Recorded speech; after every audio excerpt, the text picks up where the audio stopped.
జిల్లా కామవరపుకోట మండలంలోని భూమి కలిగిన రైతులందరూ విశిష్ట గుర్తింపు సంఖ్య నమోదు చేయించుకోవాలని, తద్వారా ప్రభుత్వం నుండి వచ్చే పథకాలు, రాయితీలు పొందాలని మండల వ్యవసాయ అధికారి డి.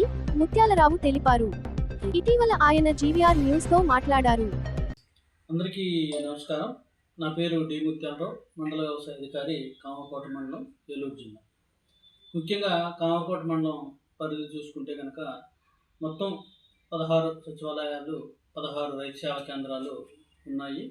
అందులో 16 మంది రైతు సేవా కేంద్ర సిబ్బంది పనిచేస్తూ ఉన్నారు. ముఖ్యంగా కామవరపుకోట మండలం పరిధిలో చూసుకుంటే కనుక వ్యవసాయ పంటల్లో ఖరీఫ్ సీజన్లో వరి ప్రధానంగా సాగు చేయబడుతుంది. అదేవిధంగా రబీ సీజన్లో విత్తనోత్పత్తి కోసం మొక్కజొన్న అనేది సాగు చేయబడుతుంది. దీనికి సంబంధించి కూడా మేము 100% పంట నమోదు అనేది కామవరపుకోట మండలంలో చేయడం జరిగింది.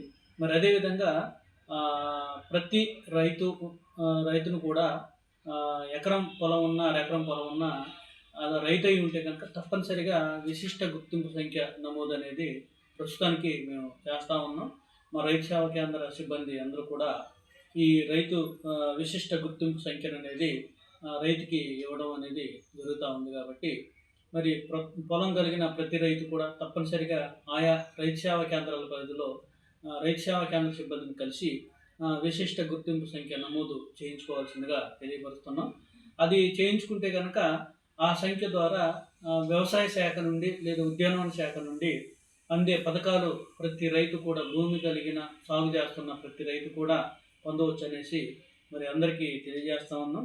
అదేవిధంగా ఈ పిఎం కిసాన్లో కూడా రైతుల్ని మేము నమోదు అనేది చేస్తూ ఉన్నాం. కాబట్టి ఒకవేళ పిఎం కిసాన్లో డబ్బులు కానీ పడకపోతే కనుక తప్పనిసరిగా వాళ్ళు రైతు సేవా కేంద్ర సిబ్బందిని కలిసి వారి యొక్క ఆధార్ని వెరిఫికేషన్ చేయించుకోవాల్సిందిగా మరి తెలియజేస్తూ ఉన్నాం. మరి అదేవిధంగా ఈ వ్యవసాయ సంబంధించి మరి రైతులకి ఏంటంటే డ్రోన్లు కూడా మేము సబ్సిడీలో అందిస్తూ ఉన్నాం. కాబట్టి డ్రోన్ కావాల్సిన రైతులు కూడా ఆయా రైతు సేవా కేంద్రాల్లో గ్రూప్ కింద 5 సభ్యులు గ్రూప్ కింద ఏర్పడి మరి వాళ్ళు పేర్లు నమోదు చేయించుకుంటే కనుక తప్పనిసరిగా వారికి కూడా డ్రోన్ అనేది మరి అందించడం జరుగుతుంది. కాబట్టి రైతులు ఈ అవకాశాన్ని వినియోగించుకోవాలి. మరి అదేవిధంగా మేము ఇప్పుడు ప్రతి గ్రామంలో కూడా ఓబరైజేషన్ సిస్టంలో మరి రైతు కలిగి ఉన్న యంత్ర పరికరాలన్నింటినీ కూడా మేము ఆన్లైన్ చేస్తూ ఉన్నాం.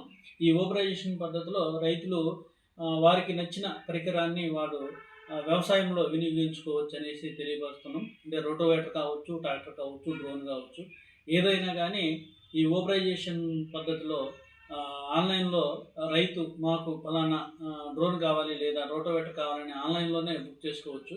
కాబట్టి ఈ అవకాశం ఉంది. కాబట్టి ప్రతి రైతు కూడా తప్పనిసరిగా ఇటువంటి సాంకేతిక పద్ధతులను వినియోగించుకొని మరి వ్యవసాయం చేసినట్లయితే కనుక మరి వ్యవసాయంలో మరింత అభివృద్ధిని సాధిస్తూ మరి తక్కువ ఖర్చుతో ఎక్కువ నికర ఆదాయాన్ని ప్రతి రైతు కూడా పొందాలనేసి ఈ సందర్భంగా తెలియపరుస్తుంది.